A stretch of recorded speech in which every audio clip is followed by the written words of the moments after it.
শীত আসলেই বাঙালির ঘরে ঘরে পিঠাপুলির উৎসব শুরু হয়। কম বেশি সব ঘরেই পিঠা বানানো হয়। আসসালামু আলাইকুম মাই ইউটিউব ফ্যামিলি। সুন্দর দিনের নতুন আরেকটি ভিডিও নিয়ে চলে আসলাম। আমার সাথেই থাকেন, আশা রাখছি ভালো লাগবে।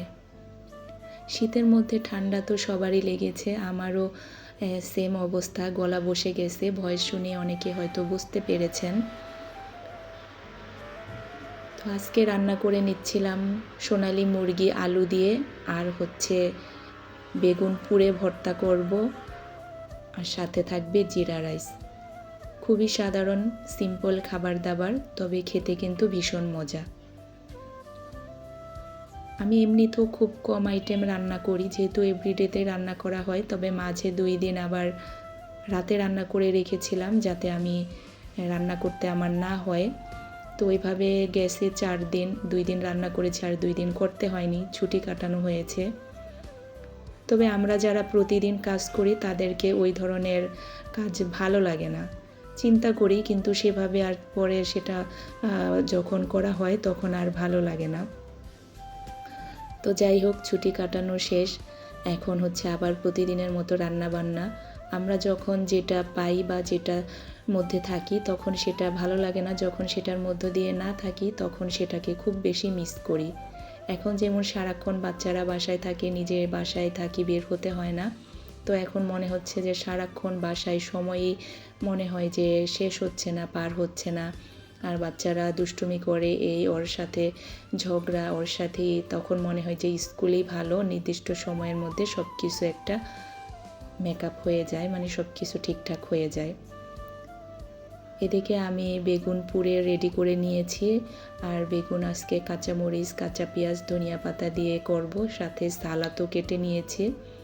আসলে সালাদটা আমার পরিবারের সবাই অনেক পছন্দ করে, সেজন্য আমি দেখা যায় যে কোনো খাবারের সাথেই সালাদটা রাখি। আর অলরেডি আমার জিরা রাইস হয়ে গেছে, এর আগেও আমি আরও ভিডিওতে এটা শেয়ার করেছি, তাই আজকে আর ডিটেলসে কোনো শেয়ার করলাম না, এখন দমে দিয়ে রেখেছি। ভিডিওর এই পর্যায়ে এসে বলছি, যারা এখনও আমার ভিডিওতে লাইক দেননি প্লিজ দয়া করে একটা লাইক দিয়ে কন্টিনিউ করেন।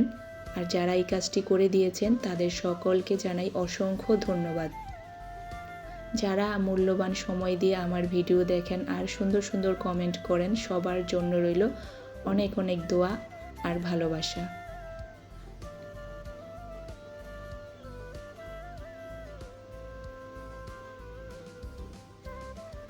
হাতে মেখে ভর্তার মজাই আলাদা, তাই আমি যেগুলো হাতে মেখে করা যায় সেগুলো চেষ্টা করি হাতে মেখেই করতে।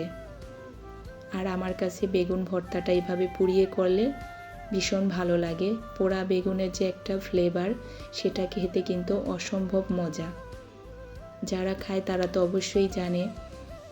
আর আমি জানি যে আমার বেশিরভাগ আপুরাই বেগুন ভর্তা, বেগুন ভাজা অনেক পছন্দ। তো আমি সব কিছু টেবিলে নিয়ে এসেছি, আর পাতিল ধরেই নিয়ে এসেছি। আর এদিকে কিছু পেঁপেও ছিল। আসলে সকালে তো সেভাবে আর খাওয়া হবে না, এখান থেকে হাজব্যান্ডকে তার দিয়ে দিব, আর আমাদের তো হটপটে ভরে রাখবো।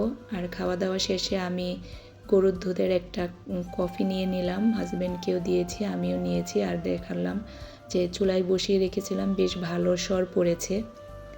কফিটা খাওয়া শেষ করে আমি বারান্দায় চলে আসলাম আমার গাছগুলোকে একটু পানি দিতে।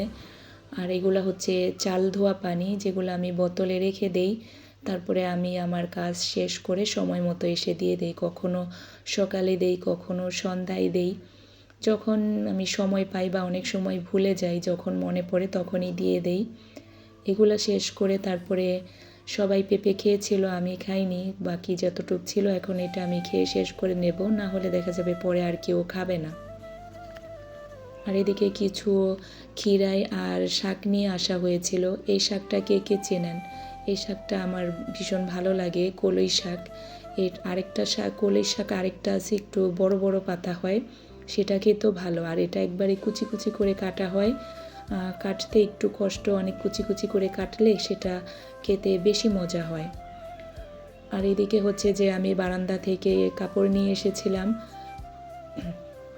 এখন এগুলা ভালোভাবে ভাঁজ করে নেব। আর দেখাচ্ছি যে সব কিছু ভাঁজ করা হয়ে গেছে। বিছানা সব রুমের বেড সুন্দর করে ঝেড়ে তারপরে রেডি করে নিয়েছি। এখানে 2 বেবির 2টা কম্বল, আর উপরের কম্বলটা হচ্ছে আমার 3 বেবি ইউজ করে, কারণ ছোটোবেলা থেকে ওদেরকে এটাই ব্যবহার করা হয়। আর একেবারে চলে আসলাম বিকেলে আজকে ডিম তেল চিতই বানিয়েছিলাম। ডিটেলসে আর শেয়ার করলাম না, ভিডিও অনেক বড় হয়ে যাবে। এমনিতেই তো ভিডিও অত একটা হয় না। যাই হোক, আপনাদের সবার সুস্বাস্থ্য কামনা করে আজকে এখানেই বিদায় নিচ্ছি। সবাইকে মহান আল্লাহ তাআলা ভালো রাখুন। আল্লাহ হাফেজ।